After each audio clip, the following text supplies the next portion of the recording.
નમસ્કાર, આપ જોઈ રહ્યા છો વીટીવી ન્યૂઝ ગુજરાતી અને આપની સાથે હું છું આરતી। પ્લેન ક્રેશની ઘટનામાં એકમાત્ર ચમત્કારિક બચાવ થનાર રમેશ વિશ્વાસ સાથે વાત થઈ, જેમાં પ્લેન ઉડ્યું અને સેકન્ડમાં જ તૂટી પડ્યું તેવું રમેશ વિશ્વાસે કહ્યું હતું। પ્લેન ઉડ્યું અને સેકન્ડમાં જ તૂટી પડ્યું હતું। મને જ ખબર નથી કે હું કેવી રીતે બચી ગયો, આ શબ્દો છે રમેશ વિશ્વાસના। પાયલટ પ્લેન ઉડાડવાનો પ્રયાસ કરી રહ્યા હતા અને મારી નજરની સામે જ આખી ઘટના બની હતી। રમેશ વિશ્વાસના શબ્દો છે, તેને પણ નથી ખબર કે તે કેવી રીતે બચી ગયો। તે દરમિયાન જે આ ઘટના બની તેનો એકમાત્ર સાક્ષી એટલે કે રમેશ વિશ્વાસના આ શબ્દો છે અને કહી શકાય કે રમેશ વિશ્વાસનો બચાવ થયો છે।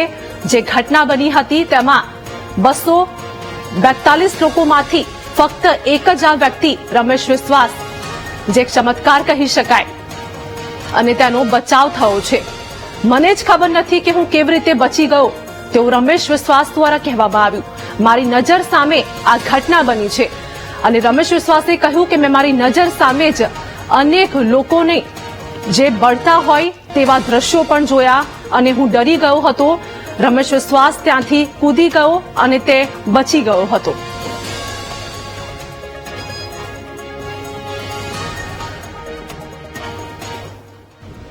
अहमदाबाद से लंदन के लिए जो फ्लाइट जा रही थी, उस फ्लाइट में 242 लोग सवार थे और उनमें 2 पायलट थे और इसके अलावा 10 क्रू मेंबर थे और 230 जो आम लोग थे जिसमें विदेशी भी शामिल थे।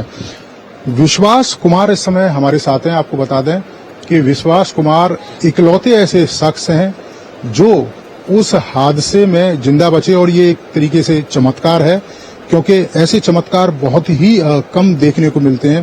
प्रधानमंत्री यहां पर पहुंचे, विश्वास कुमार से उन्होंने बातचीत की, उनका हालचाल जाना।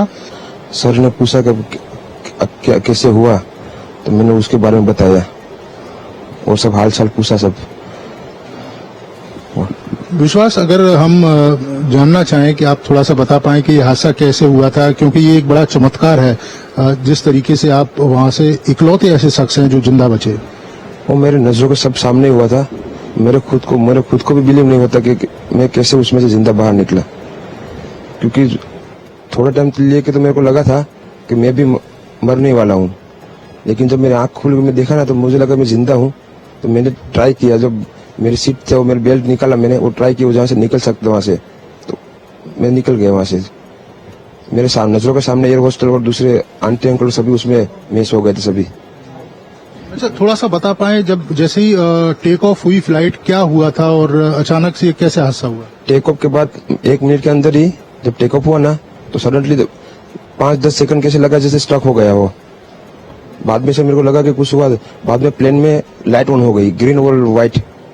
बाद में वो पता नहीं वो प्लेन टेक ऑफ ज्यादा करने के लिए वो रेस जो बोलते हैं क्या, रेस दिया होगा ऐसा कुछ, और सीधा स्पीड में ही घुस गया जहाँ वो क्या था वो हॉस्टल था, एक हॉस्पिटल का। हाँ, हॉस्टल में, और सब सामने सब हुआ। ये जब फ्लाइट जब क्रैश हुई, उस समय हॉस्टल पे लैंड की थी, उसी समय आप बाहर निकले थे? नहीं, क्योंकि आई थिंक मेरे को जब मैं जो साइड पे था ना, वो साइड हॉस्टल पे नहीं लैंड हुई थी। हॉस्टल के जो ग्राउंड फ्लोर है ना, जैसे नीचे, वहां लैंड हुई थी। तो मुझे दूसरे के बारे में मेरे को पता नहीं, लेकिन मैं जहाँ लैंड हुआ था ना, वो नीचे की साइड थी।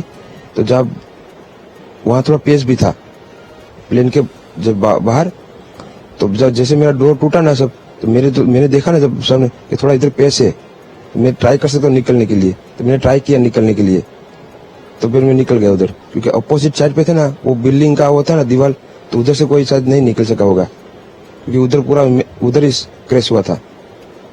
मैं जो जहाँ था वहीं थोड़ा पेस था। फिर भी मेरे पता नहीं मैं कैसे बचा हूँ, क्योंकि मेरे नजर के सामने ही सब 2 एयर होस्टल अंकल आंटी सब उधर ही सब। आप पैदल चल के आए वहां से निकल के? हाँ,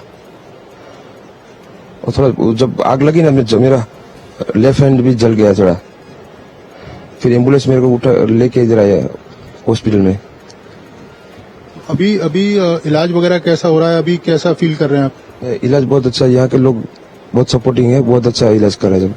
तो ये आपने देखा विश्वास कुमार, जो इकलौते शख्स थे जो इस हादसे में जिंदा बचे थे। प्रधानमंत्री यहाँ पर पहुंचे, घायलों को देखने के लिए, क्योंकि जब हवाई जहाज क्रैश हुआ उसके आसपास भी कई सारे लोग थे जो घायल हुए थे, जिनका इलाज अहमदाबाद के सिविल हॉस्पिटल में चल रहा है। और प्रधानमंत्री ने दिशा निर्देश भी दिए हैं कि इनके इलाज में किसी तरह की कोई कोताही ना बरती जाए और बेहतर से बेहतर इनका इलाज किया जाए। कैमरामैन विनोद ओझा के साथ नीरज सिंह, डीडी न्यूज, अहमदाबाद। તો અમદાવાદમાં પ્લેન ક્રેશમાં બોલિવૂડ કલાકારના સંબંધીનું પણ મોત થયું છે, જેમાં એક્ટર વિક્રાંત મેસીના પિતરાઈ ભાઈ કલાઇવ કુંદરનું પણ મૃત્યુ થયું છે। કલાઇવ કુંદર પ્લેનમાં સહ પાયલટ હતા। કલાઇવ કુંદર અને સુમિત સભરવાલ બંને પાયલટ પ્લેન ઉડાવી રહ્યા હતા। કલાઇવ કુંદર પાસે 1100 કલાક ફ્લાઇટ ઉડાડવાનો અનુભવ હતો,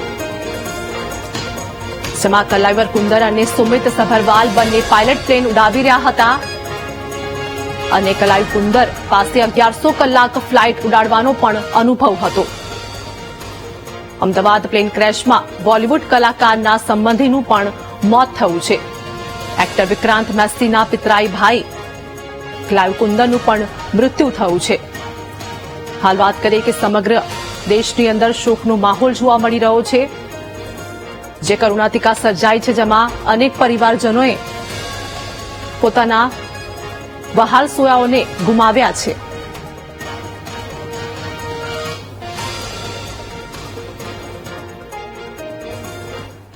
અમદાવાદમાં વિમાન દુર્ઘટનામાં રાજપથ ક્લબના ડિરેક્ટરનું પણ મૃત્યુ થયું છે। રાજપથ ક્લબના ડિરેક્ટર અને તેમના પત્નીનું પણ મોત થયું છે। દીકરીને મળવા લંડન જઈ રહ્યા હતા પતિ પત્ની દિલીપ પટેલ અને તેમના પત્ની મીના પટેલનું પણ મોત થયું છે। પ્લેન ક્રેશ દુર્ઘટનાના મૃતકોની યાદીમાં દિલીપ પટેલનું પણ નામ શામેલ છે।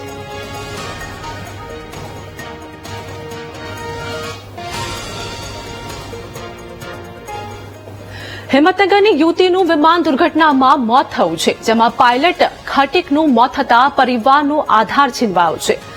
એમટેકના અભ્યાસ માટે પાયલ લંડન જઈ રહી હતી અને આ દુર્ઘટના સર્જાઈ।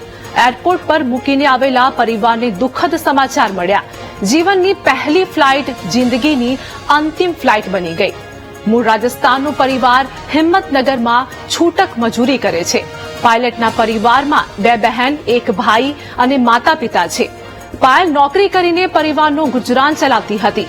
પિતા 27 વર્ષથી હિંમતનગરમાં રિક્ષા ચલાવે છે।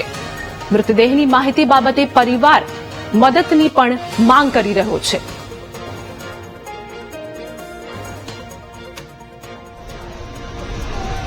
મારા હિંમતનગર પાછા આવીને વાત કરી તો વાત કરી કીધું એને કે પ્લેનમાંથી ફોન કરી વાત કરી, બીજું કોઈ કીધું નથી। અમે કીધું પ્લેન કમ્પ્લેટ બસ જાઉં છું, બસ આટલું જ કીધું, બસ મૂકી દીધું ફોન। પછી કે હું છેડજન વાત કરીશ, બીજું કોઈ કીધું નહીં। કેવી રીતે ખબર પડી તમને આવી ઘટના બની છે? કોના માટે? અમારે તો આવી ટીવી ઉપરથી ખબર પડી હતી, પછી ગયા હતા અમે, મેસેજ આવી ગયા હતા એટલે પછી કોઈ કોન્ટેક્ટ હતો એનો? કોન્ટેક્ટ સંપર્ક થયો? કોન્ટેક્ટ નંબર કોઈને નથી આવતા, ડાયરેક્ટ ગયા હતા। દીકરી શાના માટે ભરવા માટે પરિવાર વેચવા કહો ભાઈ જે મને ખબર નહીં, મને ખબર નહીં, પહેલી વાર જ બહુ એમના પિતાજી બહુ ગરીબ પરિસ્થિતિમાં છે, છતાં એમને રિક્ષા ચલાવે, છતાં એને બહુ મહેનત કરીને આ મારી દીકરી પ્રથમ વખત બહાર જાતી હતી। બધાને બહુ ઉત્સાહ હતો એને મોકલતા જતા, પણ બપોરે 1-1.5 વાગ્યા જેવું અમને એવું સમાચાર ટીવીના મારફતે સમાચાર મળ્યા છે, એટલે અમને બહુ દુઃખ થયું છે। અને એના મતલબ હવે અમને કશું ખબર પડતી નહીં। અમે એકચ્યુઅલી અમે બધા રાજસ્થાનના છે, અહીંયા બધું મજૂરી કરે છે, મજૂરી કરવા માટે।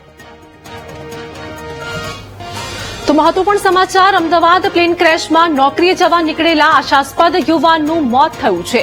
મેઘાણીનગરમાં રહેતા પંજાબી પરિવારના આશદીપનું મોત નીપજ્યું છે। પંજાબી પરિવારના એકના એક દીકરાનું મોત થતા પરિવારમાં શોકનો માહોલ જોવા મળી રહ્યો છે। સોફ્ટવેર એન્જિનિયર આશદીપ નોકરી જવા માટે નીકળ્યો હતો। પરિવારજનોએ ડીએનએ સેમ્પલ આપ્યા છતાં પણ હજુ કોઈ માહિતી નથી મળી। અમદાવાદ પ્લેન ક્રેશમાં નોકરી જવા નીકળેલા આશાસ્પદ યુવાનનું મોત થયું છે અને પરિવારમાં પણ હાલ ગમગીની છવાઈ છે।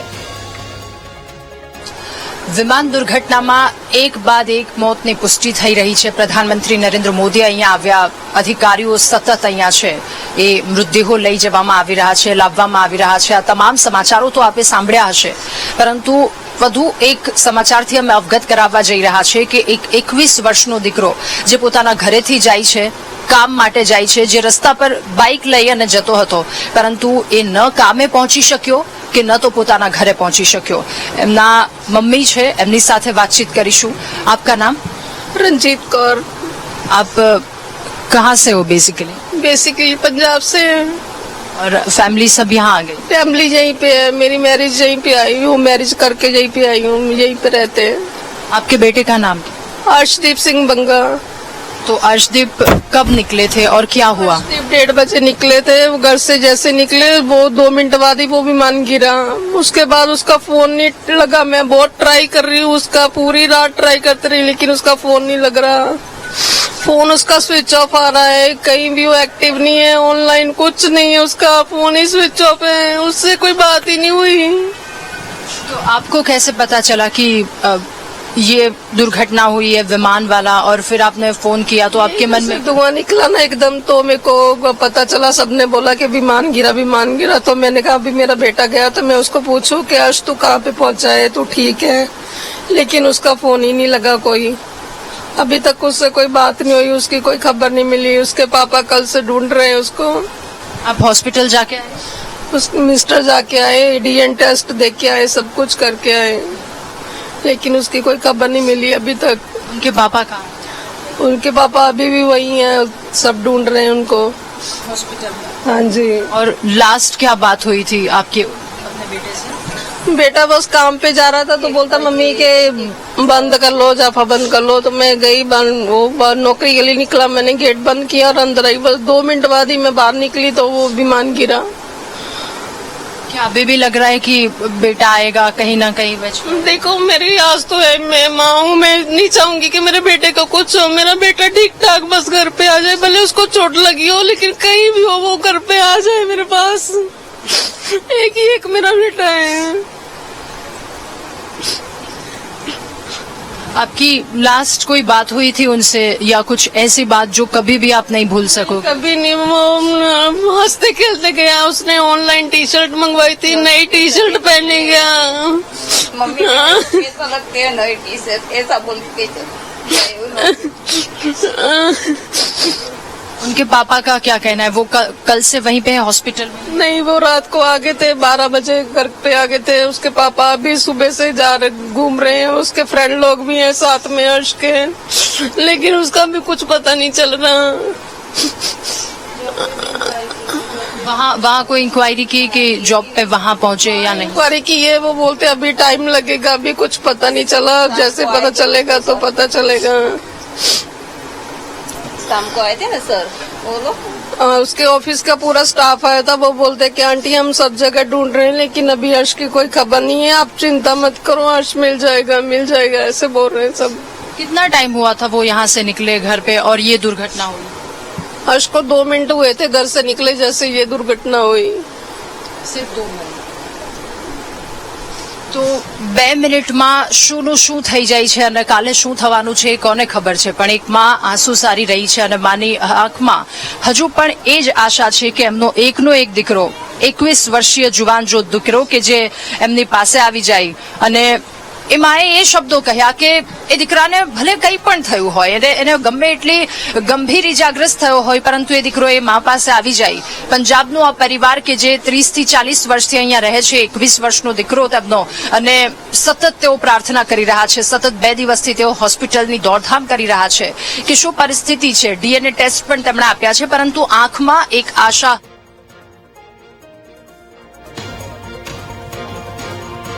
તો એર ઇન્ડિયાની વધુ એક ફ્લાઇટનું ઇમરજન્સી લેન્ડિંગ. જેમાં મહત્વના સમાચાર, થાઇલેન્ડમાં એર ઇન્ડિયાની ફ્લાઇટનું ઇમરજન્સી લેન્ડિંગ કરવામાં આવ્યું. ફ્લાઇટમાં બોમ્બની ધમકી મળતા ઇમરજન્સી લેન્ડિંગ કરાયું છે. એર ઇન્ડિયાની ફ્લાઇટ AI 379નું ઇમરજન્સી લેન્ડિંગ કરવામાં આવ્યું છે. ફુકેટથી દિલ્હી આવવા માટે ફ્લાઇટે ઉડાન ભરી હતી, પરંતુ ધમકી મળી એર ઇન્ડિયાની વધુ એક ફ્લાઇટનું ઇમરજન્સી લેન્ડિંગ કરવામાં આવ્યું. થાઇલેન્ડમાં એર ઇન્ડિયાની ફ્લાઇટનું ઇમરજન્સી લેન્ડિંગ થયું છે. કેમ કે ફ્લાઇટમાં બોમ્બની ધમકી મળતા જ ઇમરજન્સી લેન્ડિંગ કરાવ્યું હતું.